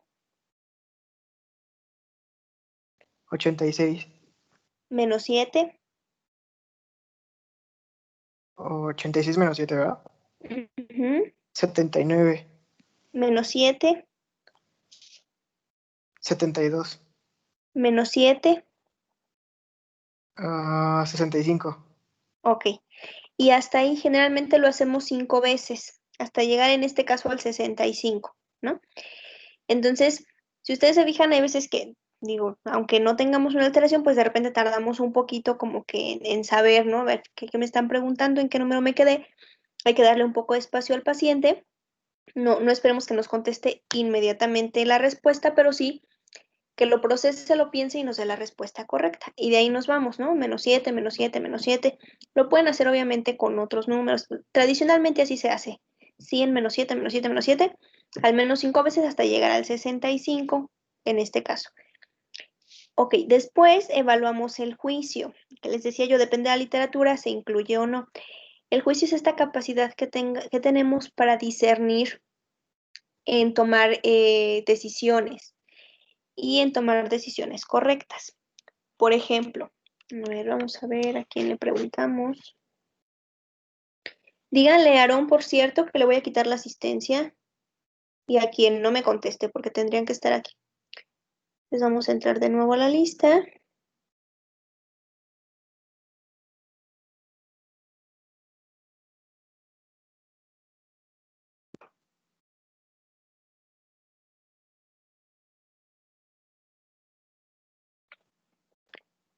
Ok, Paulina, Sí, doctora. vamos a ver, si estuvieras, em, ¿has vivido tú en la Ciudad de México, Paulina? No. Ok. Supongamos que vas tú a la Ciudad de México en un 19 de septiembre, estás en un edificio y empieza a temblar, ¿no? Inicia un sismo. Y Ajá. pues tú nunca habías ido, entonces no sabes cuál es el protocolo ni nada, pero ves que Pero todas... ¿dijo ido o vivido? Es que no lo entendí. Dije vivido, Ah, ok. pero bueno, como no, digamos que tú fuiste de visita. Ujú. Entonces estabas ahí en la Ciudad de México, empieza el sismo, empieza a temblar Ujú. y es algo que tú no habías vivido, pero ves que todas las personas empiezan pues a salirse, a correr, etcétera, etcétera, ¿no? Entonces, en ese momento, ¿cuál sería tu conducta? ¿Qué haces? O sea, si estoy como, pero estoy como en un hotel o algo así, por ejemplo, o como en un Ajá, lugar, sí, sí, sí, estás en un edificio. pues también me salgo. Ok, estás en el tercer piso. ¿Tomas el elevador o las escaleras? Ah, escaleras. Ok. Entonces, aquí evaluamos el juicio de Paulina, ¿no? Aunque ustedes no lo crean ahorita porque todos teóricamente estamos bien, ¿verdad? De nuestras funciones cerebrales. Pero hay veces que le preguntas al paciente y no, pues no sabe darte una respuesta o da respuestas incongruentes o si contesta la pregunta, lo que se le está preguntando y, pues me siento en la escalera a esperar que termine el sismo, ¿no? Este, pues me subo al elevador para que sea más rápido, pero ustedes saben que en un sismo pues no debe de utilizarse un elevador, o sea, cosas por el estilo, ¿no? Entonces aquí evaluamos el juicio del paciente, su capacidad para discernir entre las buenas y las malas decisiones, por así llamarlo. Después podemos evaluar también las praxias y las nocias. Esto habla de los procesos ejecutivos de percepción. Entonces, por ejemplo, para evaluar la percepción, le podemos mostrar a nosotros al paciente 3 objetos y pedirle que nos diga de qué se trata, qué objetos son. Así evaluamos la función sensorial, o sea, vemos que está obteniendo la imagen, que la procesa, que integra con conocimientos previos y sabe qué imagen es, qué objeto es, y evaluamos al mismo tiempo también con todo lo que vamos preguntando, pues evaluamos el lenguaje, ¿no? Porque el paciente pues tiene que ir respondiendo. Entonces a lo mejor le mostramos, pues lo que traigamos, lo que tengamos a la mano, le mostramos una pluma, a ver, ¿qué objeto es este? Ah, pues es una pluma. ¿Y qué objeto? Le mostramos a lo mejor nuestra muñeca. ¿Qué objeto es este? Ah, pues es un reloj. ¿Y qué objeto es este? Ah, pues es un celular. Y así. Entonces le podemos mostrar 3 objetos y ver que puede identificarlos. Igual los procesos ejecutivos, le podemos pedir que se quite la chamarra, ¿no? Y vemos cómo lo hace. Si es a lo mejor de cierre, pues vemos que primero quite el cierre, saque un brazo, saque el otro, ¿no? Hay veces que no pueden quitarse la chamarra, están tratando de sacarla por arriba, por abajo, ni siquiera desabrochan el cierre. Entonces, todo eso pues nos habla de procesos alterados para poder ejecutar una acción. Ok. Luego les comentaba yo que también tenemos que evaluar si existe alteración de los pares craneales. Recuerden que los pares craneales son 12, y aquí se los estoy enumerando, ¿no? Estos, sí, muchachos, se los tienen que saber y tienen que saber cuál es la función de cada uno y tienen que saber cómo lo evaluamos. Por eso les decía que el sistema nervioso es un montón, es muy amplio, entonces yo creo que no nos va a dar tiempo de ver otro tema. Empezando de arriba hacia abajo, ¿no? Porque así están enumerados, del 1 al 12. Tenemos el primer par, que es el olfatorio, que pues evidentemente se encarga del olfato, de la percepción como tal de los aromas. El número 2, que es el óptico, que se encarga pues también de la percepción de las imágenes. Nos ayuda también a mejorar, a limitar la cantidad de luz que entra al ojo y este tipo de cosas. Tenemos el 3, el 4 y el 6, que son los encargados de los movimientos oculares, ¿no? De hacer que nuestro ojo se mueva para que podamos ver hacia arriba, hacia abajo, hacia la derecha, hacia la izquierda, en diagonal hacia arriba y a la derecha, en diagonal hacia arriba y a la izquierda, hacia abajo y a la derecha, hacia abajo y a la izquierda. El número 5, que es el trigémino, que es el 5 y el 7 son los que tienen predominantemente más, pues, ¿cómo les diré? Diferenciadas sus ramas sensitiva y motora. Entonces el trigémino pues tiene su rama sensitiva y motora. La parte sensitiva se divide en 3 ramas, ¿no? Que es la ocular, la maxilar y la mandibular. Y nos da la sensibilidad pues prácticamente de toda la cara. Y nos ayuda en su parte motora a los músculos de la masticación, ¿no? El número 7, que es el facial, también les decía, tiene una parte sensitiva y motora. Eh, el facial, el trigémino es más sensitivo que motor y el facial es más motor que sensitivo. Entonces el facial nos ayuda a dar toda la gesticulación de los músculos de la cara, todas las expresiones faciales, a elevar las cejas, a fruncir el ceño, a arrugar la nariz, a mover la boca de un lado a otro, a apretar los ojos, cerrar los ojos, etcétera, ¿no? O sea, todos los músculos de la expresión facial pues son inervados por el nervio facial y nos ayuda a la sensibilidad de 2/3 de la lengua. El número 8, ¿no? El vestíbulo coclear o acústico vestibular, etcétera, nos ayuda, es el que nos da propiamente el sentido del oído y nos ayuda también al equilibrio. El número 9, que es el glosofaringeo, nos ayuda a darle tono, parte del tono de la lengua y interviene en el proceso de la deglución. El neumogástrico, el número 10, o el nervio vago, pues ustedes saben que se llama así porque anda en diferentes procesos, interviene con los procesos gastrointestinales, con la defecación, con la digestión, alguna ramita llega incluso al corazón, etcétera, ¿no? O sea, como que anda por todas partes. Nos ayuda también a la deglución, junto con el 9 y parte del 12. El número 11, que es el nervio espinal, nos ayuda, interviene en la inervación de músculos que van hacia el cuello, de los trapecios también, del esternocleidomastoideo, y entonces esto nos va a ayudar a hacer ciertos movimientos de la cabeza, el movimiento hacia atrás, a elevar los hombros.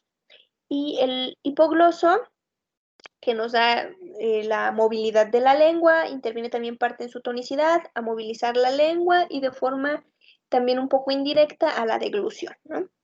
Entonces aquí, ¿qué vamos a hacer? ¿Cómo vamos nosotros a evaluar con todo lo que les acabo de decir cada uno de los pares craneales? La realidad es que si el paciente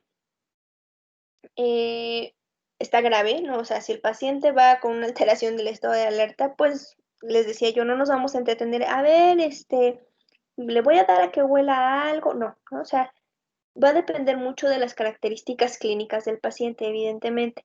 Si estamos sospechando que hay una alteración, pero el paciente no tiene datos francos de una alteración aguda, es decir, no tiene pérdida de la fuerza muscular, no tiene alteraciones de la sensibilidad, pero presenta cierta desviación de la comisura labial o refiere que no puede mover los ojos hacia un lado y hacia el otro, cosas por el estilo, y pensamos que pudiera tener afección de los pares craneales, aquí sí hacemos una evaluación como rápida, ¿no?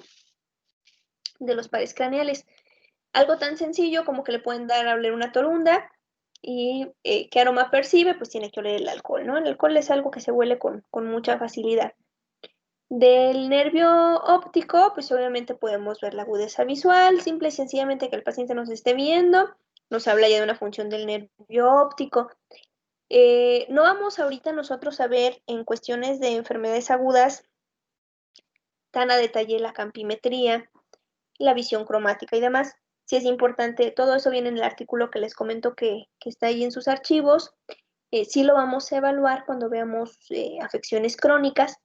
A lo mejor a grosso modo, si viéramos que el paciente viene por una cefalea intensa y que refiere que hay una parte en la periferia que no logra ver bien, podemos hacer rápidamente campimetría por confrontación.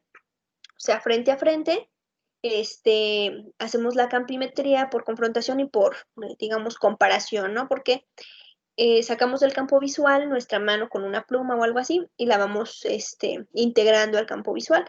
Cuando nosotros ya la veamos, el paciente también lo tiene que ver, ¿no? Entonces, de esa forma, más o menos vemos que su campo visual esté completo. Si detectamos hemianopsias o cuadrantopsias, esta disminución del campo visual, pues nos puede hablar de una afección del segundo par, nos puede hablar de tumores, ¿no? Es algo muy frecuente en adenomas hipofisarios, por ejemplo, les comentaba yo hace rato. El evaluar los reflejos pupilares nos dan también información acerca de la integridad del segundo y del tercer par, porque recuerden que para que la pupila tenga una contracción y reaccione a un reflejo, requiere de dos vías, una vía que envía el estímulo y otra que regresa la respuesta. Entonces, esa vía que envía el estímulo es a través del segundo par craneal, que es el óptico, y la respuesta es a través del tercer par craneal, que es el oculomotor. Entonces, en este caso, ahí de forma indirecta evaluamos también los dos. Aparte, pues le pedimos al paciente que mueva sus ojos, como les comentaba yo hace rato, ¿no? Vemos la movilidad ocular y evaluamos en ese caso la integridad del oculomotor, si puede mover sus ojos hacia arriba, etcétera, ¿no? Hacia el centro, hacia arriba y hacia el centro. El troclear lo podemos evaluar pidiéndole que haga como ojos de visco, lo pedimos que vea hacia abajo y hacia adentro. Y de esa forma evaluamos el cuarto par. El trigémino podemos evaluarlo, la parte sensitiva, pues evaluamos la sensibilidad de forma simétrica y comparativa en la frente, en la región cigomática, en la región mandibular, que esté conservada, que no sea dolorosa. Y la parte motora, le pedimos que haga presión en la mandíbula, que apriete los masseteros y vemos la contracción, ¿no? Igual de forma bilateral y comparativa. El abducens, igual le pedimos al paciente que les comentaba yo, que haga todos los movimientos del ojo, que vea hacia un lado y hacia el otro, ¿no? La visión periférica, y evaluamos ahí la integridad del abducens. El nervio facial lo podemos evaluar pidiendo que haga gesticulaciones, que levante las cejas, que arrugue las cejas, que arrugue la nariz, que mueva la boca hacia un lado y hacia el otro.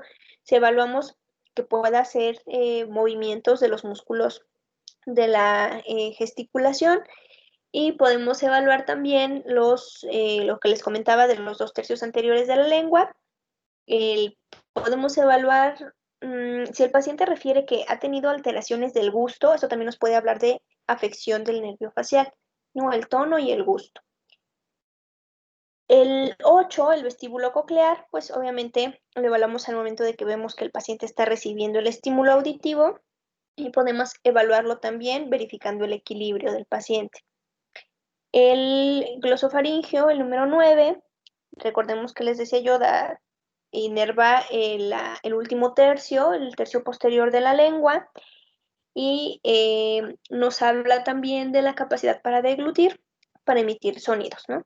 Entonces le podemos pedir al paciente que diga y vemos la tonicidad, ¿no? Y demás. Nos ayuda también a evaluar el pedirle eso al paciente, que diga de forma sostenida, el movimiento de la úvula y la tonicidad de la lengua y demás. Nos ayuda también de forma indirecta a evaluar el 10, que es el vago.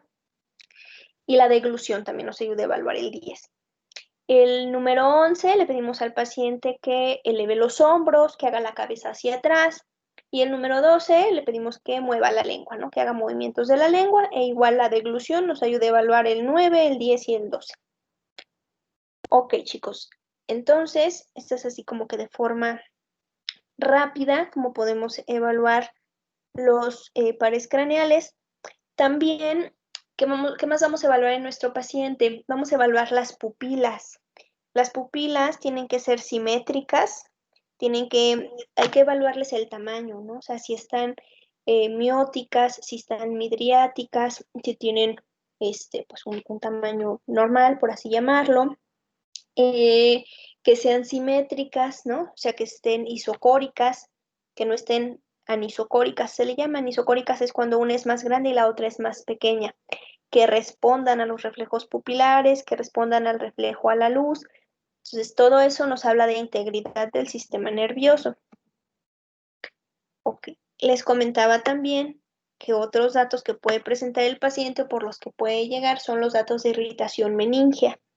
En estos casos, cuando el paciente tiene datos de irritación meningea, se va a caracterizar por tener cefalea, fiebre, puede tener émesis de repetición y característicamente cumple con la tríada para irritación meningea, que incluye rigidez de la nuca y 2 signos que son positivos, que es Kerning y Brudzinski. Entonces, aquí vemos una imagen de cómo evaluarlos. La rigidez de la nuca es al momento que nosotros tratamos de elevar la cabeza y el tronco es como si se unieran en un mismo bloque, ¿no? Como que ya la cabeza no se puede mover solita porque está rígida. El signo de Kerning, vamos nosotros a elevar la pierna de forma extendida, elevamos la pierna del paciente y el paciente va automáticamente a flexionar la rodilla de forma refleja. Y el signo de Brudzinski es que nosotros vamos a elevar la cabeza y el paciente automáticamente va a flexionar las rodillas. Y estos datos nos hablan de irritación meningea. La irritación meningea, les decía yo, puede ser por un proceso infeccioso o inflamatorio. La meningitis, ¿no? Ok. Además de todo esto que ya estamos mencionando dentro de la exploración, ¿qué más incluimos en la exploración física? Todo lo que estuvimos hablando, pues es como específicamente exploración neurológica, ¿no? Pero en la exploración física, obviamente, si el paciente está estable o no, pues lo vamos a saber tomándole signos vitales, ya lo hemos comentado muchas veces. Signos vitales En la inspección vamos a ver una inspección de forma general, el estado general del paciente, en qué estado viene, si viene caminando solito, o sea, vamos a ver la marcha, vamos a ver el equilibrio, si viene caminando solo pero lento, si hace un compás grande, si da pasos cortos, alteraciones de la marcha, ¿no? Si viene claudicando, etcétera. Y específicamente en la cabeza, vamos a ver forma, volumen, esto de la superficie y movimientos no tanto como de la cabeza en sí. Los movimientos son más una conjunción de cabeza y cuello, ¿no? Si podemos flexionar o extender, o sea, lo que se mueve en sí es la cabeza sobre el cuello, por así llamarlo, movimientos laterales y demás. Porque, por ejemplo, los movimientos, si nosotros vamos a movilizar la cabeza, tratar de flexionar la cabeza, tenemos datos de irritación meningia, pues tendremos estos que les comentaba. Entonces ahí tendremos que evaluar también los movimientos y dentro de los movimientos los datos de irritación meningia. Dentro del estado de la superficie, la forma y el volumen, pues obviamente si es un paciente que tiene hidrocefalia, que tuvo un traumatismo craneoencefálico, que viene con la piel cabelluda, pues con pérdida de la continuidad, ¿no? Que viene sangrando, o bien que tiene un hematoma subgaleal, ¿no? Que viene así con su chipote, que tiene aumentado, que tiene obviamente cambia la forma, ¿no? Que se vuelve asimétrico porque trae ahí un chipote, tiene un aumento de volumen en esa zona, tiene dolor, si se palpa, a lo mejor tiene una deformidad de un aumento de volumen y se palpa blando, pues el hemorragia seguramente es superficial, ¿no? Es subgaleal o es por fuera, digamos, de los huesos del cráneo. Pero si tiene esta deformidad, este aumento de volumen y se palpa duro, o sea, no está blandito, pues a lo mejor la hemorragia es más pues más interna, más profunda, no tan superficial y obviamente entre menos superficial sea, pues más grave puede llegar a ser. Igual, ¿no? A la palpación, si hay crepitación, si hay dolor, la consistencia, todo lo que ya les mencioné. Más una exploración física no solamente de la cabeza, ¿no? O sea, hay que ver en cuestión de las extremidades, la fuerza muscular, la sensibilidad y los reflejos. Eso pues siempre lo vamos a evaluar para poder ver la integridad del sistema nervioso. Recuerden que les decía yo, el sistema nervioso es el encargado de darnos todas las funciones. Es el que nos permite tener tono, fuerza, sensibilidad, caminar, movernos, etc. Entonces, vamos a evaluar esto en extremidades, ¿no? Fuerza muscular, sensibilidad y los reflejos osteotendinosos. Los reflejos osteotendinosos se clasifican en cruces. Una cruz están disminuidos, 2 cruces están normales, 3 cruces están aumentados. La fuerza muscular la podemos nosotros clasificar, evaluar con la escala de Daniels, que se las puse aquí por un ladito, que va del 0 al 5. Siendo 0, la calificación más baja nos habla de que hay daño, y el 5, que es la calificación más alta, nos habla de que está normal. Entonces, en el 0, el músculo no se contrae, o sea, está completamente paralizado, ¿no? O sea, el músculo no se puede mover, no se contrae, nada. Esto nos habla, por ejemplo, de un EBC, donde de plano no puede mover nada, ni el miembro torácico ni pélvico de un lado, y está así completamente caídos. Tú se los mueves, se lo levantas y se cae porque él no lo puede sostener, ¿no? O sea, el músculo no responde para nada. Es el 0. 1, el músculo se contrae, pero no hay movimiento. La contracción puede palparse o puede visualizarse, pero no hay movimiento. O sea, ustedes lo tocan, no está flácido, pero no se mueve. En el 2, el músculo se contrae y efectúa el movimiento, pero sin resistencia.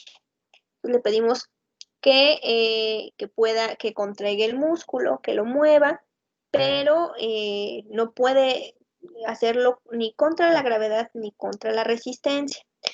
En el 3 ya puede vencer la gravedad, puede efectuar el movimiento contra gravedad, pero sin otra resistencia. Es decir, decimos, a ver, eleva el brazo, ¿no? Y lo eleva. Pero cuando nosotros hacemos resistencia, ponemos nuestra mano encima de su brazo y a ver, elévalo, ya no puede, ¿no? O sea, contra otra resistencia no se puede. Si ejercemos una resistencia moderada y la puede vencer, sería una clasificación 4. y si la puede vencer contra una resistencia mayor, entonces se contrae, efectúa el movimiento contra gravedad, contra resistencia mayor, es el número 5, que es lo normal. La sensibilidad es muy amplia de explorar. No, ahorita no vamos a hablar de todos los tipos de sensibilidad. Recuerden que tenemos sensibilidad al tacto, al dolor, a la temperatura, tenemos la sensibilidad propioceptiva, tenemos... La sensibilidad abarca mucho.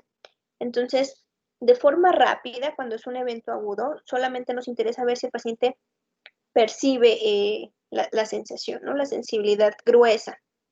A lo mejor cuando mucho al dolor, ¿no? O sea, la sensibilidad al tacto y al dolor.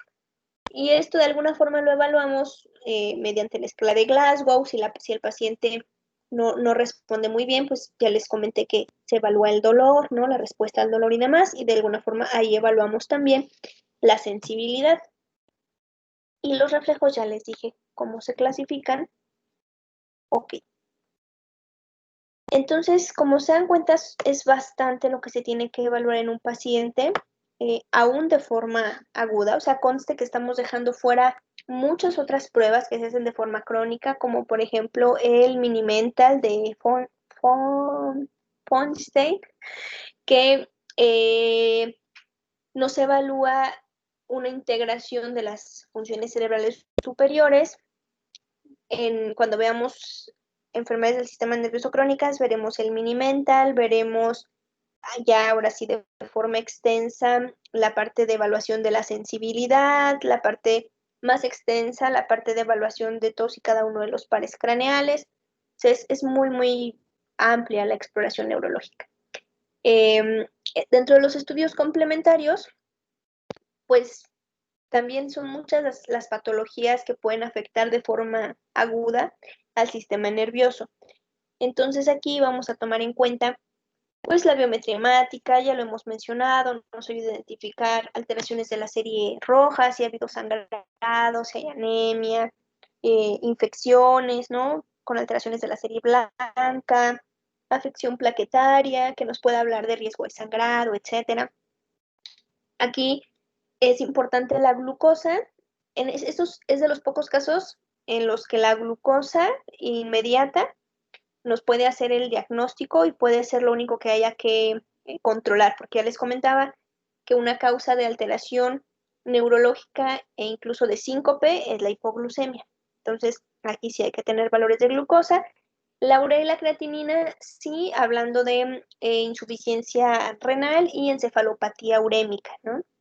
Pruebas de función hepática, hablando de encefalopatía hepática, electrolitos séricos, también el desequilibrio hidroelectrolítico nos puede dar como consecuencia alteraciones del estado de alerta, ¿no? De las funciones cerebrales. Y algo importante aquí es el análisis del líquido cefalorraquídeo. Cuando estamos pensando en una infección del sistema nervioso central, en una meningitis, la forma que tenemos de obtener datos es haciendo una punción para obtener líquido cefalorraquídeo. Aquí vemos la imagen, se obtiene directamente de la médula espinal a través del canal que pasa por la columna, pues bueno, sí, por el canal medular que viaja a través de la columna. Y entonces obtenemos ese líquido y ese líquido se envía a analizar. Se puede analizar si tiene datos de inflamación, si tiene datos de infección, si tiene bacterias, virus, parásitos, si tiene aumento de los leucocitos, etcétera, ¿no? Entonces aquí pues son muchos incluso cultivos se pueden hacer de líquido también. Y dentro de los estudios de gabinete tenemos todos estos opciones, ¿no? Incluso aquí se cuela un poquito el análisis de líquido, que no es un estudio de gabinete, es de laboratorio, pero es prácticamente lo que ya les comentaba, ¿no? Sospecha de neuroinfección, sospecha de hemorragias, también podemos obtener ahí si hay sangre, hidrocefalia, esclerosis múltiple, etc.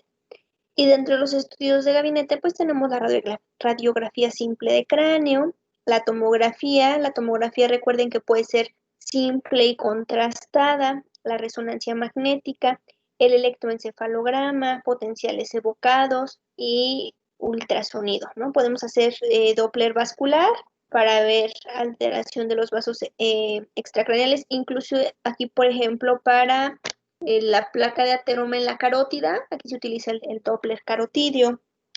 Entonces esto es extracraneal. Y transcraneal, pues para visualizar los vasos dentro del el cráneo, ¿no? Vasos intracraneales. Aquí, por ejemplo, para hemorragias, vasoespasmo en hemorragia subaracnoidea. Hablando de el estudio más económico, que es la radiografía, básicamente nos ayuda a ver huesos, ¿no? O sea, yo se los he comentado con las radiografías para lo más que son útiles es para visualizar el hueso. Entonces nos va a ser útil para darnos cuenta si hay alguna fractura. No todas las fracturas se ven en radiografía, para algunas se van a requerir tomografías, pero bueno, nos puede dar una idea muy clara si hay alguna fractura. La tomografía, pues es de los estudios que más utilizamos en cuestión de querer evaluar el cráneo. Aquí, sobre todo, para poder nosotros identificar un EBC de tipo isquémico, de tipo hemorrágico. ¿Qué pasó, chicos? ¿Me dejaron de escuchar de nuevo? No, doctora, todo bien. Ah, ok. Bueno, entonces les decía, la tomografía es el estudio que pues de alguna forma es de los que dan más utilidad, sobre todo para eventos vasculares cerebrales de tipo isquémico, de tipo hemorrágico, para tumores, ¿no? La resonancia nos ayuda también para tumores. La resolución de la resonancia es mayor, obviamente el costo es mayor. Entonces, lesiones que tal vez no puedan ser identificadas por tomografía, pues son las que requieren de resonancia, ¿no? Sitios de difícil acceso, enfermedades como la esclerosis múltiple, enfermedades desmielinizantes, ¿no? Son las que también se requieren de resonancia magnética. El electroencefalograma nos ayuda para ver la actividad eléctrica del cerebro. Entonces aquí, pues obviamente lo vamos a utilizar en crisis convulsivas, ¿no? En algunos casos de algunos tipos de encefalopatía, pues también van a requerir de un electroencefalograma. Los potenciales evocados son, digamos, de todo lo que les estoy diciendo, diríamos que es el último estudio. Generalmente estos pues no se piden en el evento agudo. En el evento agudo casi lo que más vamos a utilizar va a ser la tomografía, ¿no? Y ya de forma como seguimiento podemos pedir la resonancia, el electroencefalograma, los potenciales evocados. A lo mejor en el evento agudo pudiera ser útil también el ultrasonido, ¿no? Pero si la tomografía, el ultrasonido, el análisis de líquido y los otros que les comenté de laboratorio, en el evento agudo es lo que más vamos a utilizar. Diagnósticos diferenciales hay un montón. Desde crisis convulsivas, clasificadas como epilepsia, que ya les había comentado, evento vascular cerebral, o sea, el EBC de tipo isquémico, de tipo hemorrágico, traumatismo cráneoencefálico, un TCE, leve, moderado, severo, obviamente con una lesión hemorrágica, ¿no? Subaracnoidea o de otro tipo, meningitis bacteriana, viral, meningoencefalitis, encefalopatía urémica, ya lo mencionábamos, encefalopatía hepática, esclerosis múltiple, esclerosis lateral amiotrófica, síndrome de Guillain-Barré también, tumores, enfermedades psiquiátricas. Las enfermedades psiquiátricas se pueden confundir mucho, mucho. Hay veces que son indiferenciables porque dan, pues, alteraciones, en las funciones ejecutivas y demás, o sea, alteraciones de las funciones cerebrales superiores. Y hay pacientes que los ve neuro y los ve psiquiatría y requieren manejo conjunto de las dos partes, ¿eh? O sea, a veces hay pacientes que tienen trastornos orgánicos, o sea, propiamente a algo que está ocupando el cerebro, ¿no? Un tumor frontal, por ejemplo, y pues tienen conductas psiquiátricas, ¿no? O sea, psicosis. Entonces, pues los ve neuro y los ve psiquiatría. Y hay pacientes que no se les encuentra una causa orgánica, que su comportamiento es meramente psiquiátrico, pero que tienen, que focalizan, ¿no? O sea, que tienen movimientos anormales, temblor de reposo, eh, incluso crisis convulsivas, sin una alteración orgánica demostrable. Entonces, pues les digo, aquí a veces la línea entre diferenciar, perdón, lo neurológico de lo psiquiátrico es complicado. Entonces, enfermedades psiquiátricas, específicamente en un caso agudo, pues las crisis de ansiedad, ¿no? Crisis de pánico y este tipo de crisis pueden tener alteraciones que puedan simular una crisis convulsiva o alteraciones neurológicas. Las crisis de migraña, ¿no? O sea, la cefalea por cualquier motivo que dé una exacerbación, un dolor intenso y de instalación súbita, pues es diagnóstico diferencial, pero en este caso, por ejemplo, las crisis de migraña, desequilibrios hidroelectrolíticos, ya les comentaba, hipoglucemia. Y, ok,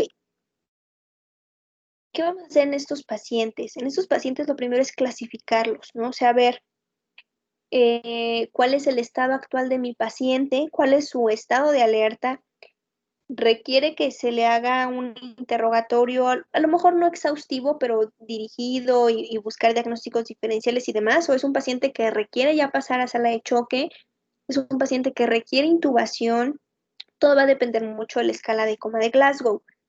Dentro de las medidas generales, pues también son pacientes que seguramente van a requerir un aporte suplementario de oxígeno, son pacientes que están cursando con isquemia, muchos de ellos. Si el paciente llega convulsionando, lo primero es subyugar la crisis. O sea, el paciente ya convulsionando, no voy a esperarme, ay, pues yo creo que primero voy a hacer esto, déjenme y le tomo la temperatura. No, o sea, el paciente está convulsionando, hay que quitarle la crisis, ¿no? Lo primero es quitarle la crisis y ya después vemos. Y en el periodo posictal, pues habrá que ver qué se va a hacer con el paciente, pero lo primero es quitarle la crisis convulsiva. En sospecha de EBC isquémico, se puede dar antiagregante plaquetario. Si vamos a trasladar a ese paciente, no se le va a dar la atención inmediata. Se le puede iniciar antiagregante plaquetario y trasladarlo para ver si es candidato a trombolisis. Repito, isquémico, ¿vale? Caso de EBC hemorrágico, pues obviamente no. Ustedes le dan cualquiera de esas cosas y pues va a sangrar más. Y igual, EBC isquémico puede ser candidato a trombolisis. Si es al contrario, es algún tipo de hemorragia, principalmente si es una hemorragia subaracnoidea, pues seguramente va a requerir manejo quirúrgico, ¿no? El manejo quirúrgico en las hemorragias. Y obviamente el manejo específico de todas las enfermedades que mencionamos. Si es una hipoglucemia, pues hay que restablecer los valores de glucosa, hay que administrarle glucosa. Si es un desequilibrio hidroelectrolítico, pues hay que ver si tiene hiponatremia, pues hay que darle sodio, si tiene hipocalemia, pues hay que darle potasio, etcétera. Si tiene un tumor, pues habrá que darle tratamiento inicial para quitar la crisis de cefalea, ¿no? Para a lo mejor quitar la crisis convulsiva y demás, y hay que buscar cuál es dónde se encuentra el tumor, qué tipo de manejo va a requerir, o sea, son muchos los diagnósticos diferenciales que podemos tener en este paciente. Si es una encefalopatía urémica y el paciente no está en tratamiento sustitutivo, generalmente así debutan, pues es un paciente que requiere diálisis en agudo, ¿no? Este paciente hay que operarlo, ponerle un catéter de Tenkov y empezarlo a dializar, empezar a sacar las toxinas para que mejore. Y así. Ok, chicos. Es un montón de información, pero hasta aquí tienen dudas.